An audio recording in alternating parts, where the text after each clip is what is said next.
नमस्कार दोस्तों, welcome to Aussie astrology. मैं नीतू सिंह। दोस्तों, इस वीडियो में हम जानेंगे कि सूर्यास्त होने के बाद हमें कौन से दान नहीं करने चाहिए। शास्त्रों में दान पूर्ण करना बहुत ही महत्वपूर्ण माना गया है। हिंदू ग्रंथों में इसके बारे में विस्तार रूप से बताया गया है। दान पूर्ण करने से घर में सुख समृद्धि आती है, घर में खुशियाँ छाई रहती हैं। लेकिन वास्तुशास्त्र में सूर्यास्त के बाद कुछ चीज़ों को दान करना आर्थिक तंगी को बुलावा देना बताया गया है। तो चलिए जानते हैं ऐसी वो कौन सी चीज़ें हैं। वास्तुशास्त्र के अनुसार शाम के समय हल्दी दान करने से घर की बरकत चली जाती है। हल्दी को गुरु का कारक माना जाता है। मान्यता है कि आपने जो दिया है उसमें बरकत नहीं होती है। यानी अगर आपने हल्दी सूर्यास्त होने के बाद किसी को भी दान दी तो आपका गुरु कमज़ोर होगा, जिससे आपके जीवन में आर्थिक परेशानियां लगी रहेंगी। दूसरा है दूध। दूध का सीधा संबंध चंद्रमा से होता है। दूध चंद्रमा का कारक है। मान्यता है कि इसे माता लक्ष्मी और विष्णु का कारक माना जाता है।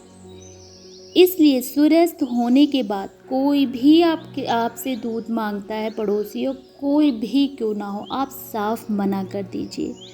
क्योंकि शाम के टाइम यानी सूर्यास्त के बाद दूध का दान करने से धन की घर में कमी होती है, धन में रुकावटें आती हैं, धन समृद्धि बढ़ने में रुकावटें आती हैं। तो आपको सूर्यास्त होने के बाद दूध ना दान करना है, चाहे वो मंदिर हो, चाहे पड़ोसी हो, चाहे कोई मांगने वाला हो, आपको किसी को नहीं देना है।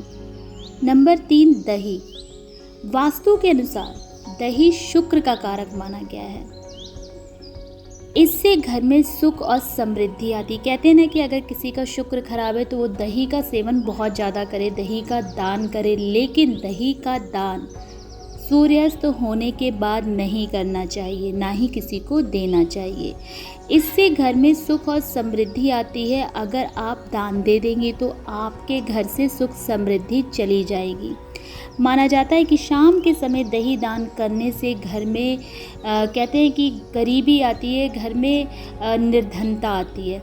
इसलिए आपको किसी को भी दही का दान सूर्य अस्त होने के बाद नहीं करना है। सूर्य अस्त होने से पहले आप दे दीजिए, आपको दान करना है, कोई मांगने आता है आप दे दीजिए। लेकिन सूर्यास्त होने के बाद आपको दही का दान नहीं करना है। इसके बाद आता है बासी भोजन।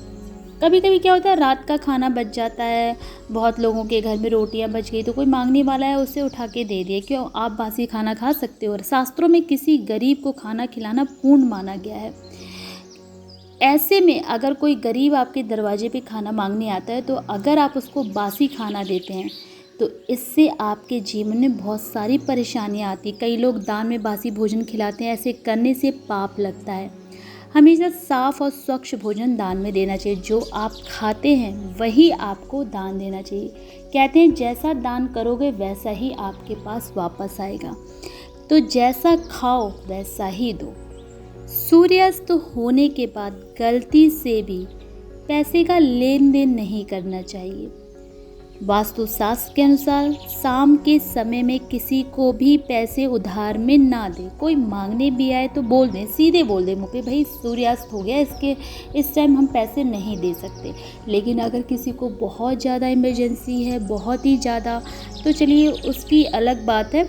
लेकिन आपको सूर्यास्त होने के बाद किसी को भी पैसे उधार नहीं देने हैं। ऐसा करने से घर से बरकत चली जाती है, घर में पैसों की दिक्कतें शुरू हो जाती है। ऐसा करने से माता लक्ष्मी की कृपा ख़त्म हो जाती है। इसलिए शाम के समय आपसे कोई भी उधार मांगता है आपको नहीं देना है।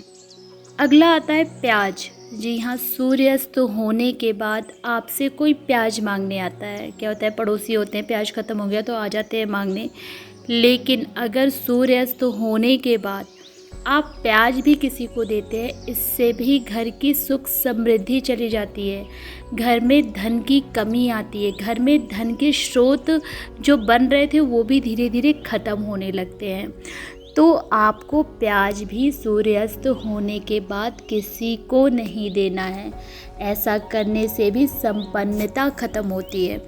दोस्तों जो भी मैंने बताया, अगर कोई आपसे आके मांगता है, आप साफ मना कर दीजिए। मुझे लगता है बहाने मारने से अच्छा है एकदम मुंह पे कह दीजिए कि ये चीज़ें शाम को दान नहीं दी जाती, तो शायद सामने वाले को बुरा ना लगे, दोबारा वो आपसे मांगने नहीं है। अगर आपको मेरी वीडियो पसंद आई, वीडियो लाइक करें, शेयर करें, मुझसे जुड़ने के लिए मेरे चैनल को सब्सक्राइब करें। फिर मिलेंगे। जय माता दी।